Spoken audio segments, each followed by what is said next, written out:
आज 12 जानेवारीच्या राशी भविष्याचा हा आहे आढावा. ओके. तर आजची ग्रहस्थिती थोडी इंटरेस्टिंग आहे. आज ना सूर्य आणि कायरॉन नावाचा एक छोटा ग्रह यांची एक खास युती होतीये.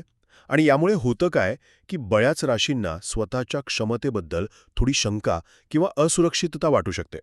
पण हेच बघा, तुमच्या विकासासाठी एक मोठी संधी ठरू शकते. तर पहिली गोष्ट म्हणजे या मानसिक आणि भावनिक आव्हानांना सामोरं जा. खास करून जर तुमची रास मेष, वृषभ किंवा मकर असेल, तर आज निर्णय घेताना किंवा लोकांच्या प्रतिक्रियांमुळे तुम्हाला थोडा त्रास होऊ शकतो. पण घाबरू नका, या भावनांनाच तुमच्या प्रगतीचं साधन बनवा. दुसरं म्हणजे काही राशींसाठी आज आराम आणि शांतता खूप महत्त्वाची आहे. म्हणजे बघा, कर्क, तूळ आणि धनुराशीच्या लोकांनी आज अजिबात घाई करू नये. आजचा दिवस स्वतःला वेळ देण्यासाठी आणि साध्या लहानसहान गोष्टींमध्ये आनंद शोधण्यासाठी एकदम परफेक्ट आहे. आणि तिसरी गोष्ट, व्यावहारिक गोष्टींवर फोकस करा. सिंह राशीच्या लोकांनी आज घरगुती कामांवर आणि आरामावर लक्ष केंद्रित करावं. आणि कुंभ राशीच्या लोकांसाठी तुमच्या करिअर आणि भविष्याबद्दल विचार करायला हा उत्तम दिवस आहे.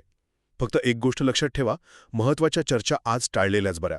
थोडक्यात सांगायचं तर आजचा दिवस स्वतःला समजून घेण्याचा आहे आणि समोर येणाऱ्या कोणत्याही आव्हानाला एक संधी म्हणून बघण्याचा आहे.